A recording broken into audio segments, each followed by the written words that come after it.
Super mechanic online academy में आपका स्वागत है। जैसा कि आप जानते हैं, ज्यादातर BS6 दुपहिया वाहनों में इलेक्ट्रॉनिक फ्यूल इंजेक्शन सिस्टम में ब्लिंक कोड सिस्टम होता है। आइए अगले 12 मिनट में हम बाइक में ब्लिंक कोड सिस्टम से ट्रबल शूटिंग की जानकारी लेते हैं। आशा है कि आप सभी ECU, सेंसर और एक्चुएटर के वाहन में स्थान से परिचित हो गए होंगे। ECU को सभी सेंसर, एक्चुएटर और साथ ही उन्हें जोड़ने वाले कनेक्टर के बारे में भी आप जानते हैं और साथ ही उनके कलर कोड को भी आप जानते हैं।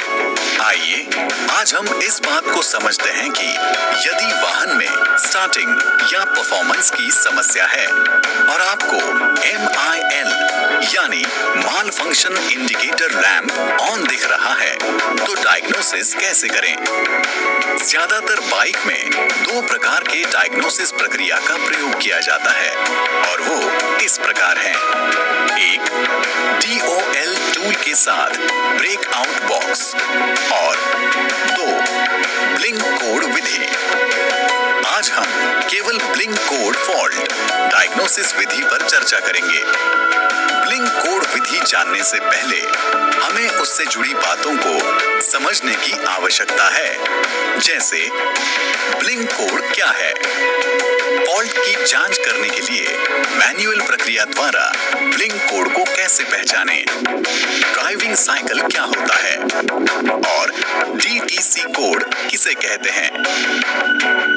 ब्लिंक कोड मैन्युअल प्रक्रिया यानी बगैर स्कैनर द्वारा जांच के दौरान माल फंक्शन लाइट ब्लिंक होगा, यानी एक अलग ही विशिष्ट तरीके से लाइट जलेगा और बुझेगा। ब्लिंक कोड दो प्रकार के होते हैं। लॉन्ग ब्लिंक, इसमें ज्यादा देर तक लैंप जलेगा यानी 1 सेकेंड तक जलता रहेगा और ज्यादा देर तक लैंप बंद रहेगा यानी 1 सेकेंड बंद रहेगा। और दूसरा है शॉर्ट ब्लिंक, इसमें कम समय तक लैंप जलेगा यानी 0.4 सेकेंड जलता रहेगा और कम समय तक लैंप बंद रहेगा यानी 0.4 सेकेंड बंद रहेगा। अगर एक से ज्यादा कोड मौजूद है तो दूसरा, तीसरा या चौथा कोड 3 सेकेंड अंतराल पर चलता है। फॉल्ट की जांच करने की मैन्युअल यानी बगैर स्कैनर की प्रक्रिया। इग्निशन की को ऑफ करें, किल स्विच ऑन करें, थ्रॉटल वाइड ओपन करें, इग्निशन की को ऑन करें, कम से कम 3 सेकेंड तक प्रतीक्षा करें, क्लच लीवर दबाएं, क्लच रिलीज करें। अब थ्रॉटल को रिलीज किया जा सकता है। इस तरह ब्लिंक एंट्रीज नाम का मोड एक्टिव हो जाएगा, मतलब ब्लिंक कोड दिखना शुरू हो जाएंगे और इस प्रक्रिया को 8 सेकेंड में पूरा किया जाना चाहिए। अगर नहीं तो इस प्रक्रिया को फिर से दोहराना होगा। DC यानी कि ड्राइविंग साइकिल, फॉल्ट के सुधारने के बाद DTC कोड को मिटाने के लिए ड्राइविंग साइकिल की आवश्यकता है। इससे ये पता चलता है कि डायग्नोसिस ठीक से किया गया है या नहीं। ध्यान रहे, सभी DTC ठीक होने के बाद और ड्राइविंग साइकिल के बाद ही MIL जलना बंद होगा। एक ड्राइविंग साइकिल का मतलब है इग्निशन की on, kill switch on, engine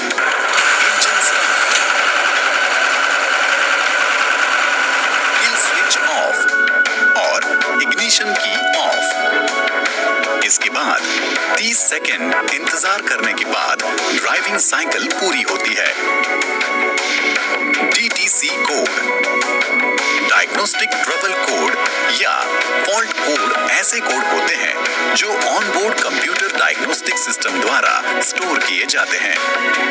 ये कोड तब संग्रहित किए जाते हैं जब मोटरसाइकिल में कोई एक सेंसर ECU को ऐसी सूचना देता है जो कि सामान्य या स्वीकृत सीमा से बाहर है।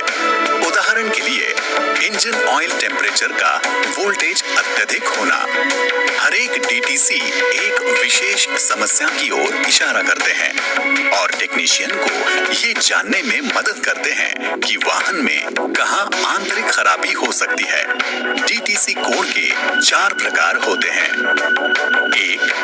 B बॉडी, इसमें AC और एयर बैग शामिल है। 2. C चेसिस, इसमें ABS शामिल है। 3.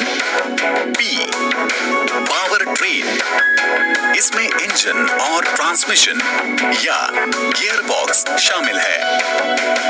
4. U यूजर नेटवर्क या CAN नेटवर्क यानी वायरिंग बस तथा UART। DTC कोड 3 श्रेणी के होते हैं। 1. इमोबिलाइज्ड, ये बाइक को बंद करते हैं। 2. बाइक चला सकते हैं लेकिन तत्काल ध्यान देना आवश्यक है। 3. महत्वपूर्ण नहीं है लेकिन सर्विस की आवश्यकता है, बाइक चलाना जारी रख सकते हैं।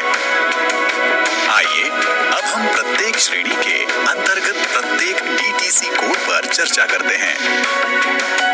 Customer complaint number 1। वर्कशॉप में एक कस्टमर वाहन की शिकायत लेकर आया है कि वाहन चालू नहीं हो रहा है। वाहन को सेंटर स्टैंड पर पार्क करें। पहले प्राथमिक जांच करते हैं। फ्यूल लेवल, बैटरी वोल्टेज और फ्यूज, सभी कनेक्टर, स्पार्क प्लग। यदि सभी ठीक पाए जाते हैं और बाइक अभी भी उसी स्थिति में है, मतलब चालू नहीं हो रही है, तो फॉल्ट के जांच के लिए मैनुअल प्रक्रिया को अपनाएं। ऐसा करने पर आपको जो ब्लिंक कोड मिलेगा उसमें 3 लॉन्ग ब्लिंक और 3 शॉर्ट ब्लिंक है, अर्थात ब्लिंक कोड 33 है। यदि DOL टूल को कनेक्ट करके जांच करते हैं तो P कोड P0261 या P0262 होगा। ब्लिंक कोड 33 का मतलब है इंजेक्टर सर्किट लो, इंजेक्टर सर्किट ओपन या इंजेक्टर सर्किट हाई। इसका मतलब है कि समस्या इंजेक्टर के साथ है और आगे की जांच इस प्रकार करें।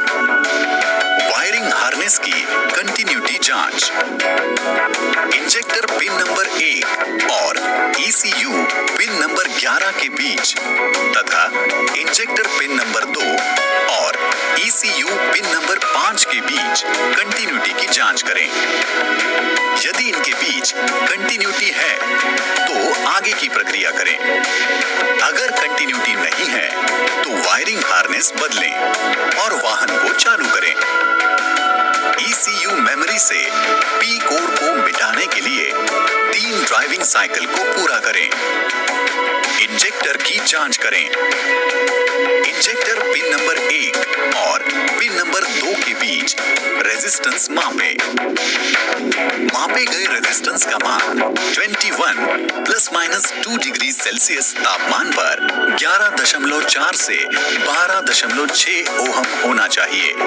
यदि रेजिस्टेंस निर्माता के निर्देशानुसार नहीं है तो इंजेक्टर को बदलें और वाहन चालू करें।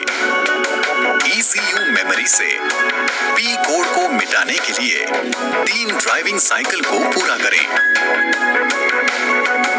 ECU की जांच। इग्निशन ऑन करें तथा किल स्विच भी ऑन करें। मल्टीमीटर सिलेक्टर नॉब को 20 वोल्ट में रखें। मल्टीमीटर के लाल वायर को वायरिंग हार्नेस के तरफ इंजेक्टर पिन नंबर 1 में रखें और काले वायर को बॉडी ग्राउंड पर रखें। वोल्टेज बैटरी वोल्टेज के करीब होना चाहिए। यदि नहीं है तो ECU को थ्रॉटल बॉडी के साथ बदलें और वाहन चालू करें। ECU मेमोरी से P कोड को मिटाने के लिए 3 ड्राइविंग साइकिल को पूरा करें। Customer complaint number 2। वर्कशॉप में एक कस्टमर वाहन की शिकायत लेकर आया है कि वाहन चलाने के दौरान MIL जल जाता है। वाहन को सेंटर स्टैंड पर पार्क करें और फ्यूल लेवल, बैटरी वोल्टेज और फ्यूज, सभी कनेक्टर और स्पार्क प्लग फंक्शन जैसी सभी की प्राथमिक जांच करें। यदि सभी ठीक पाए जाते हैं और बाइक अभी भी चालू नहीं हो रही है तो फॉल्ट कोड की जांच के लिए मैनुअल प्रक्रिया को अपनाएं। ऐसा करने पर आपको जो ब्लिंक कोड मिलेगा उसमें 3 long blink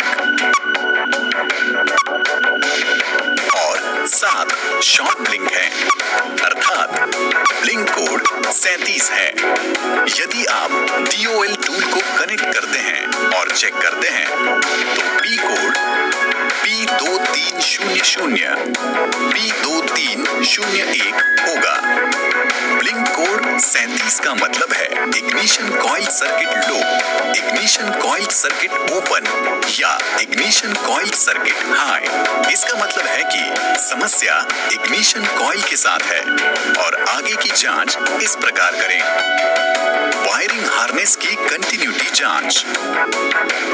ignition coil pin number 1 और ECU पिन नंबर 16 के बीच तथा इग्निशन कॉइल पिन नंबर 2 और ECU पिन नंबर 11 के बीच की कंटिन्यूटी जांच करें। यदि इनके बीच कंटिन्यूटी है तो आगे की प्रक्रिया करें। अगर कंटिन्यूटी नहीं है तो वायरिंग हार्नेस बदलें और वाहन को चालू करें। ECU मेमोरी से P कोड को मिटाने के लिए 3 ड्राइविंग साइकिल को पूरा करें। इग्निशन कॉइल की जांच करें। इग्निशन कॉइल पिन नंबर 1 और इग्निशन कॉइल पिन नंबर 2 के बीच प्राइमरी रेजिस्टेंस 1.8 ओहम होना चाहिए। इग्निशन कॉइल HT लीड और इग्निशन कॉइल पिन नंबर 1 या इग्निशन कॉइल पिन नंबर 2 के बीच सेकेंडरी रेजिस्टेंस 12.15 किलो ओहम से 14.85 किलो ओहम होना चाहिए। यदि रेजिस्टेंस निर्माता के निर्देशानुसार नहीं है तो इग्निशन कॉइल को बदलें और वाहन को चालू करें। ECU मेमोरी से P कोड मिटाने के लिए 3 ड्राइविंग साइकिल को पूरा करें। ECU की जांच। इग्निशन ऑन करें तथा किल स्विच भी ऑन करें। मल्टीमीटर सिलेक्टर नॉब को 20 वोल्ट में रखें। मल्टीमीटर के लाल वायर को वायरिंग हार्नेस के तरफ इग्निशन कॉइल पिन नंबर 1 में रखें और काली वायर को बॉडी ग्राउंड पर रखें। वोल्टेज बैटरी वोल्टेज के करीब होना चाहिए। यदि वोल्टेज निर्माता निर्देशानुसार नहीं है तो ECU बदलें और वाहन को चालू करें। ECU मेमोरी से P कोड को मिटाने के लिए 3 ड्राइविंग साइकिल को पूरा करें। इसी के साथ Castrol super mechanic online academy में EFI सिस्टम डायग्नोसिस विषय पर चर्चा यहाँ समाप्त होती है। हमें उम्मीद है कि आप बाइक में ब्लिंक कोड सिस्टम से ट्रबल शूटिंग के बारे में अच्छी तरह से समझ चुके होंगे और इस जानकारी को अपने काम में लाकर आप अपने ग्राहकों की मदद और अच्छी तरह से कर पाएंगे। इस वीडियो में बताई हुई सर्विस प्रक्रिया और विभिन्न इलेक्ट्रिकल और इलेक्ट्रॉनिक पार्ट्स के नंबर्स तथा टेस्ट वैल्यूज केवल उदाहरण के तौर पर दिए गए हैं। आपसे अनुरोध है कि सर्विस या जांच करने से पहले निर्माता द्वारा निर्देशित प्रक्रिया और सर्विस मैनुअल तथा